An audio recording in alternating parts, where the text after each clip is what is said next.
এক সময়ের কথা, পৃথিবীতে ছিল এক অত্যাচারী রাজা নমরুদ। সে ছিল পৃথিবীর সবচেয়ে অহংকারী ও স্বার্থপর শাসক। তার দাবি ছিল, আমি সৃষ্টিকর্তা, এই জগতের মালিক আর কেউ নয়। মানুষ তার ভয়ে কাঁপত, মাথা নত করত। কিন্তু একজন ব্যক্তি কখনো নমরুদের সামনে মাথা নত করেননি। তিনি ছিলেন আল্লাহর প্রিয় বন্ধু হযরত ইব্রাহিম আলাইহিসসালাম। একদিন নমরুদ বলল, ইব্রাহিম, তোমার খোদার সঙ্গে যুদ্ধ করব। আমি প্রমাণ করব আমার চেয়ে বড় কেউ নেই।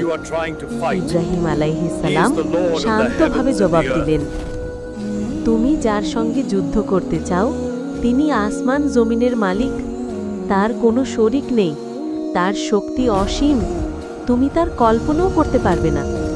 কিন্তু অহংকারে অন্ধ নমরুদ ইবলিশের পরামর্শে আকাশে ওঠার পরিকল্পনা করল।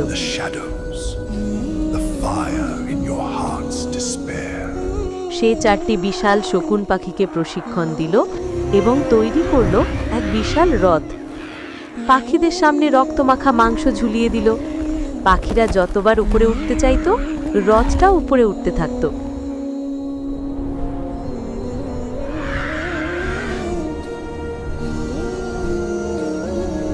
তিন দিন আকাশে চড়ার পর নমরুদ তীর ছুঁড়ল আকাশের দিকে।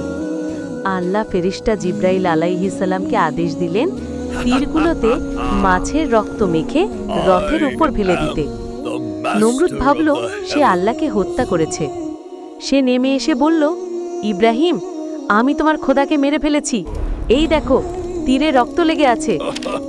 ইব্রাহিম আলাইহিসসালাম হেসে বললেন, ওহে মূর্খ, আমার আল্লাহকে হত্যা করার ক্ষমতা কারো নেই। তিনি চিরঞ্জীব, চিরস্থায়ী। এখনো সময় আছে, ঈমান আনো। রেগে গিয়ে নমরুদ বলল, তোমার খোদার কত সৈন্য আছে বলো, আমি এখনই যুদ্ধ করব। ইব্রাহিম আলাইহিসসালাম বললেন, তার সৈন্যের সংখ্যা অসীম, তা একমাত্র আল্লাহই জানেন। নমরুদ যুদ্ধ ঘোষণা করল। দিক দিক থেকে সৈন্য আসতে লাগলো। 50 মাইল জুড়ে শুধু তাঁবু আর সৈন্য। ইব্রাহিম আলাইহিসসালাম আল্লাহর কাছে দোয়া করলেন, হে আল্লাহ, নমরুদ তো আপনার প্রতি স্পর্ধা দেখাচ্ছে, আপনি নিজেই বিচার করুন। আর আল্লাহ পাঠালেন একজন ক্ষুদ্র সৈন্য, একটি ছোট্ট মশা। একদিন সেই ছোট্ট মশা নমরুদের নাক দিয়ে ঢুকে গেল তার মস্তিষ্কে। তারপর শুরু হলো ভীষণ শাস্তি।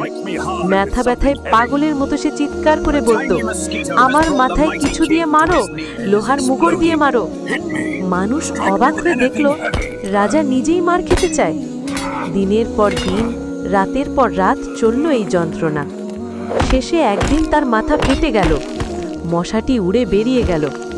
তার মাথার ভেতরে তখন আর কোনো মগজ ছিল না, সব কিছু খেয়ে ফেলেছিল সেই ক্ষুদ্র মশা।